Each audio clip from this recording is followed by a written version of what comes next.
এটা আমরা জানিয়ে দিতে চাই, আমরা কর্মবিরতিতে যাব এবং আগামী 2 তারিখ থেকে হাসপাতালে পুরোপুরি নার্সিং কার্যক্রম বন্ধ থাকবে, নার্সিং শিক্ষা প্রতিষ্ঠানের কার্যক্রম বন্ধ থাকবে। দফা দাবি মেনে না নেয় সেক্ষেত্রে আমরা কমপ্লিট শাটডাউনে যাব। অর্থাৎ কমপ্লিট শাটডাউন মানে হচ্ছে 24 ঘন্টা আমরা রুগী থেকে সেবা থেকে রুগীরা আমাদের সেবা থেকে বঞ্চিত থাকবে, আমরা নিচে থাকবো, আমাদের একটা এমার্জেন্সি স্কোয়াড থাকবে, সেই মাধ্যমে আমরা সেবা দিব। এটা হচ্ছে আমাদের কর্মসূচি। 2 তারিখ থেকে কমপ্লিট শাটডাউন। আজকে আমাদের প্রতীকী শাটডাউন, মানে শাটডাউন করলে কি করতে হবে এটা জাস্ট সবাইকে একটু বোঝানো।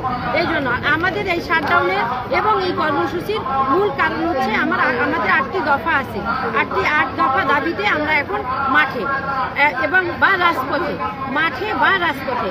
আমাদের 8 দফা দাবির প্রথম দাবি হচ্ছে স্বতন্ত্র নার্সিং এবং মিডওয়াইফারি অধিদপ্তর চাই আমরা।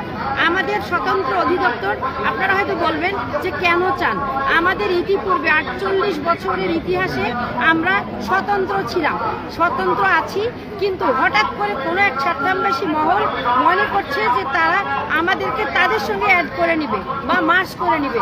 হয়তোবা তাদের এরকম মনে হতে পারে যে তারা যেহেতু আমরা যেহেতু আলাদা, তারা যেহেতু আমাদের এই উপরের পদগুলো 10ম থেকে 4র্থ গ্রেড পর্যন্ত আমরা যেতে পারি, সেই পদগুলো যেহেতু তারা ধোয়া তুলসী পাতা তুলছে যে আমাদের বিসিএস ক্যাডার নাই, সেহেতু আমরা উপরের পদগুলোতে যেতে পারছি না।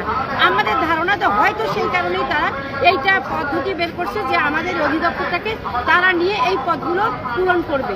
আমাদের এই দাবি পূরণ না হয়েছে ততক্ষণ পর্যন্ত আমরা এই নির্দিষ্ট কর্মবিরতিতে সামনের দিন থেকে আমরা দেওয়ার চিন্তা করেছি। যদি উপরমহল আমাদের এই কথাগুলো না শুনে না বুঝে বোঝার চেষ্টা করে, তাহলে আমাদের এই সমস্ত নার্সিং সমাজ